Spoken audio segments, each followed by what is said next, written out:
My name is Sean Duke McFadder. I'm Executive Director and Founder of GMAC, which stands for Gangsters Making Astronomical Community Change Incorporated. But right now I'm here because I'm the brother of Ronald Banga McFadder. My mother raised us in the house. My mother was always one who made us work out. Always told us to be prepared, right? And he grew into that from playing basketball. His passion was fitness. His passion was opening up his own fitness center, right? He had Big Biz Fitness because he cared that much about health. He likes the nightlife, right? He always liked to go out. He always been an outgoing person, so he always liked to be in clubs, do promotion in clubs, things of that nature. But what happened is he has a childhood friend, which is Troy Ave, and they went to New Utrecht together, right? And when Troy Ave started getting into the music more, he got more invested into the music to support his childhood friend. I mean, it starts from going in clubs, giving DJs the hard drive, you know what I'm saying, when they wasn't playing Ave joints, right?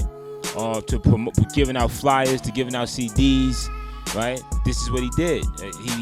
Anywhere he went, nobody can't tell you he didn't push Ave, right? So, but on top of that, his main job was holding them down, so his security. Right? If you went anywhere, Bang was coming through, make sure everything was good, right? He's making sure Ab was moving through the crowd, right? He was on stage paying attention to everything. His job was to be that bodyguard, right? So that was what he was doing. When he got shot, he was being that bodyguard. He was being that loyal person, right? That loyal brother. If I'm with you, I'm committed. So that's who he is.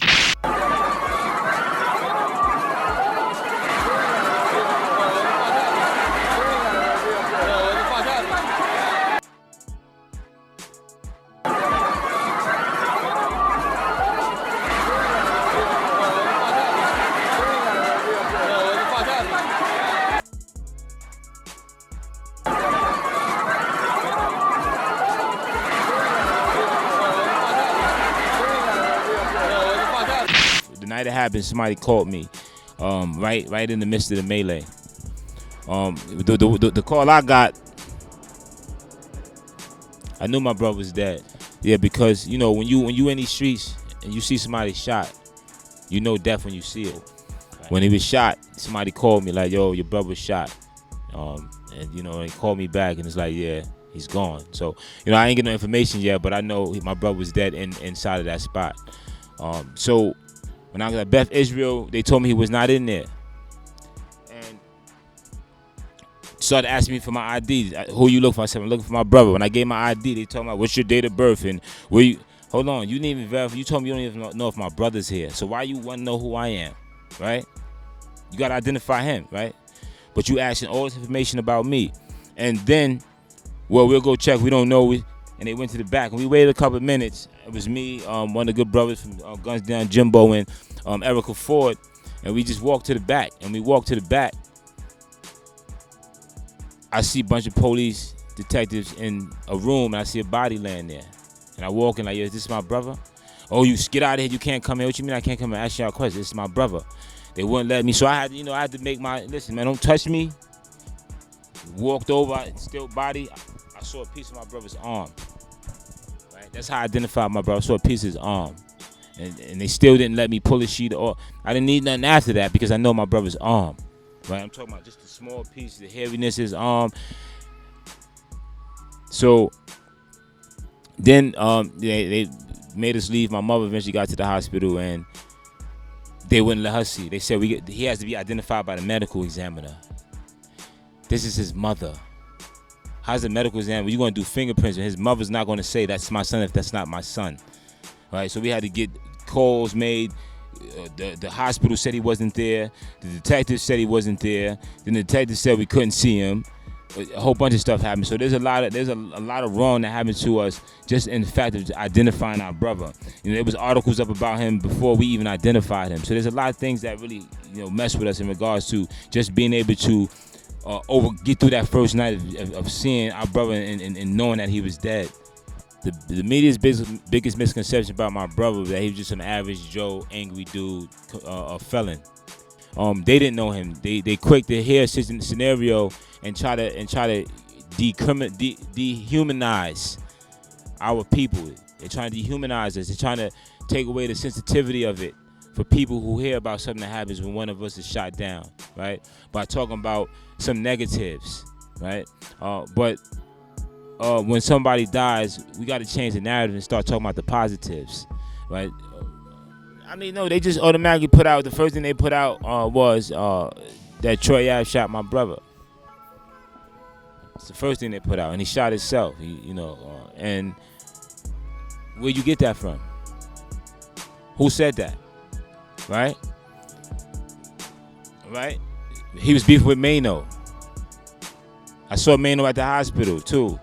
Get well to his, to his people that got shot as well. Av ain't had no drama, no Mano. Right? You trying to create something else, right? We're focused on that investigation this morning into the shooting last night. Can you tell us anything new? Well, I just had a briefing from Detective Chief Aubrey, who's leading that investigation. We feel we'll wrap it up very quickly. We have a pretty good idea of what happened. The crazy world of the so-called rap artists, who are basically thugs that basically celebrate the violence they've lived all their lives. And unfortunately, that violence oftentimes manifests itself during their performances. And that's exactly what happened last evening. Yes, I've heard of the Commissioner's Bratton's comments. Call me what you want. I've been called so many things for all my life, right? We go back to the word nigga and everything else. They gonna keep calling us what they want to call us. They see us the way they see us, right? This is his job, right? He has to show reasons why NYPD treats us why they do. That's his. He has to support his team, right? You got to create us as these violent people in order for it to look good when they do things to us. You got to understand that. So it's just not about him. It's just using him in this scenario to continue to push the narrative that we all need to be in jail. I have not spoken to Troy Ave. Get well. Hope I know people really want to know what I got to say about Troy Ave right now. Only thing that matters is he get well, because he's I don't know the severity of his gunshot wound. Just because somebody gets shot, grazed, or whatever, don't mean that they're gonna make it through or have that leg, or right. So you always gotta first wish the best, because there's no facts of anything yet for somebody to be talking ill and nasty of him, right? Regardless of those who disliked him because of his mouth and his music and his brand or whatever else it was about him. So as far as I spoke to Hov, spoke to Hov, he said Tip wanted to reach out. I've been going through a lot, but he said Tip wanted to holler. I met Tip before, T.I. before. We went to send his condolences. Spoke to a couple of other guys from BSB. So they reached out. They going through it too. These is brothers he was with every day. Av was moving. Av was, you talking about taking flights, banging Av and Hov. It was banging Av and Hov and Lito. You know what I'm saying? So they, you got to look at that too. We got to look at Hov pain too. You know what I'm saying? He's dealing with what's going on with Av. He's dealing with what's going on with Bang. So that's trauma for everybody. I'm not gonna be quiet about it, about my brother going out like this, because this awareness needs to really be stepped up, right? I'm a non-profit organization, and I'm giving an example. People will violate somebody's organization and then come up and and I'm not talking about number. I've reached out. This ain't got nothing to do with. We know it's a Tip concert, man. Tip good, right? I just want to put that out there. I'm just talking about on a general level of not this league, but people in our communities, right? People who talking about helping. You help. That's how you help. Don't tell me I'm good. How you doing? Help out. Help me fight this. Help me save those families, not keep going through this. Because before I came from just being somebody who out here in these streets, now I know what it feels like to lose my brother to some crap.